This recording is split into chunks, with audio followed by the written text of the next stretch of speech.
Hammaga salom do'stlar, sizlar bilan Epic Play o'z kanali va bugun biz Minecraft'dagi so'nggi versiyani tahlil qilamiz.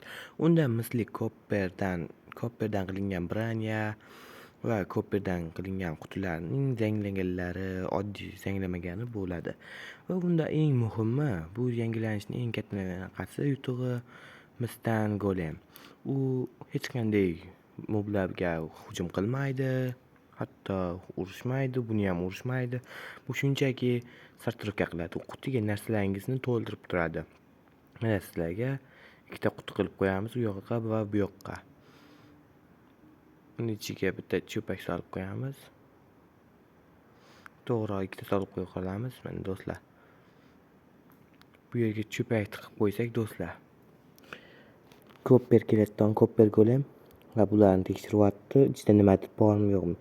Va temir bolta bilan o'tirib turib uni ursangiz, uni zangini to'kib tashlashingiz mumkin. Buni ham sizlarga ko'rsatmoqchi edim va buzib tashlaymiz. Mana bunga qarayapti do'stlar. Uni qo'liga faqat 16 ta sig'ar ekan. 16 ta blokni oladi. Bu yerdagi 16 dan qo'yga qarab turinglar, soldi. Ichiga 16 ta soldi do'stlar. Shunday qilib bu hamma buyumlaringizni bunga o'tkaztiradi. Bunga asalni qo'ysangiz, bu quti hech qachon zanglamaydi. Zanglab qoldi. Hozir zanglab qolgandek bolta bilan tutilib, keyin asalni qo'ysangiz, endi zanglamaydi do'stlar. Copper Golemga ham shunday qilishingiz mumkin. Chunki u ham zanglab qoladi, ko'p harakatlangan sari. Hozirgi topshiriqlar bu endi branyalar. Buni hozir sizlar bilan tekshirib ko'rsatamiz. U hamma branyasi bo'lib turib 5 ta armor bera oladimi? 5 ta berar ekan, mana ko'rib turganingizdek. U temir esa 7,5 ta beradi, shunday edi. Anchagina temirga yaqin emas-ku, ammo temirdan oldingi turadigan toshli teshikka anchagina yaqin. U bilan deyarli bitta farq qiladi xolos. Hozir uni ham sizlarga ko'rsataman mana. Mana ko'rib turganingizdek 7,5 ta. Va mana teshik u 5 ta bo'lsa, bu 6 ta armorni qiladi. Copperdan bittagina farq qiladi xolos.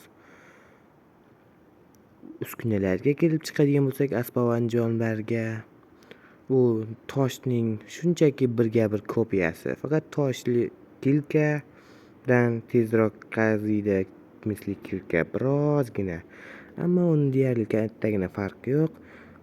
Do'stlar, hamma hayron bo'lishi mumkin. Bu versiyani YouTube'da videoni ko'rib turib, tortib ichiga kirsa, bu versiyada bunday narsalar yo'q.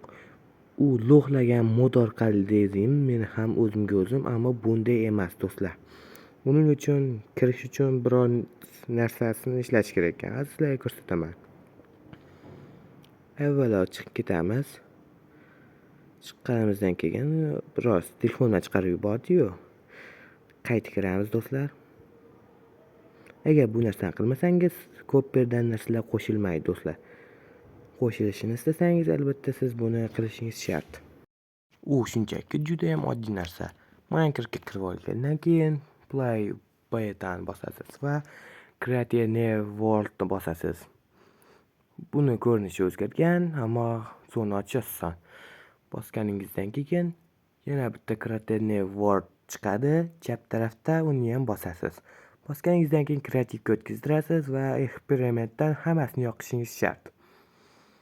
Buni hammasini yoqmasangiz, yangi Copperli narsalar hech qaysi biri bo'lmaydi. Albatta bularni yoqib Minecraftga kirishingiz kerak.